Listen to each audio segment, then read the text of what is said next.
Your inner child is always going to tell you if that person is for you or not.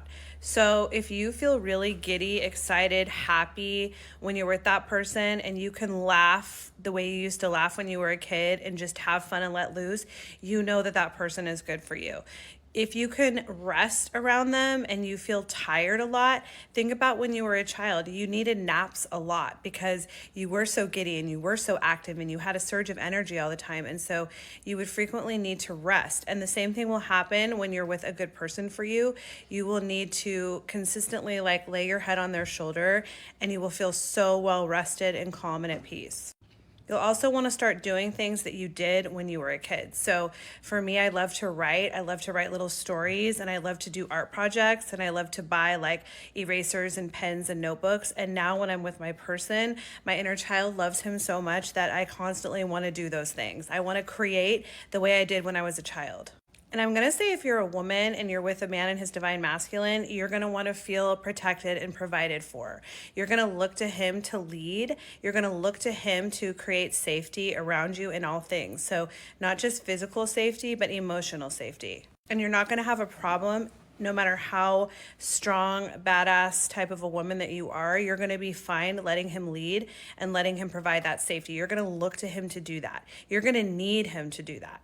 That's your inner child needing a protector, needing somebody to keep it safe.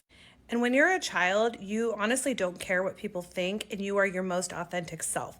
You're going to see that with a person that's good for you. You're going to feel so authentic in their presence and you're going to be able to be all the parts of you. You're also going to be really in tune with your emotions and you're not going to be afraid to act on your emotions. You're not going to be a people pleaser. You're not going to be stifling the way that you feel and trying to act a certain way. You're going to have no problem acting out of pocket if you're triggered or you're upset, just like a child would. Sometimes you may even throw tantrums, but somebody that is for you is going to love you and accept you for all those emotions and let you be any way you want to be and let your actions match your feelings. On the converse, if a person is bad for you, your inner child is going to tell you. You're going to just have this innate feeling that something is wrong or off. You're going to feel a sense of danger. As a child, you kind of knew when somebody wasn't for you. You knew when somebody was off-putting or when their energy was dangerous or posed a threat. And you would often act without questioning when you were a kid based on those emotions. So if you're with somebody that's not good for you, you're going to have that off-putting feeling. If you are disconnected from that feeling because you haven't felt it or yielded to it in so long, or you're delusional, or you're being gaslit by that person, your body is going to tell you that that person is not safe. Your nervous system is going to be dysregulated and you're going to have a bunch of health issues and ailments, and that's your body connecting to that innate childlike intuition that something is wrong and something is off with that person. Your body is feeling it even if your conscious brain isn't making the connection. Also, when I was with a toxic narcissist the last year, I would create this defensive position at times. I would hold my hands up to my chest when I was with him, especially in intimate settings, and I didn't even know I was doing it. And once I would make the connection that I was doing it, it's almost like you're a little child and you're protecting your body, you're coming in and warding off the danger outside. And my body would just defensively do this. I didn't even realize it was happening. You're also going to feel scared a lot and you're going to have nightmares because that's your subconscious acting out, playing out your fears.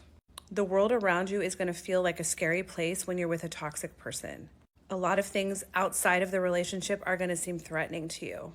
And lastly, you're often going to feel like you're protecting yourself.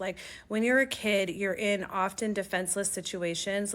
You're surrounded by people that are toxic or dangerous, or you're in a situation where you feel uncomfortable and there's not much you can do about it because you're just a kid.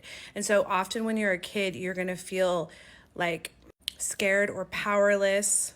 So when you're with a negative toxic person, your inner child is going to feel that way. You're going to feel that way a lot.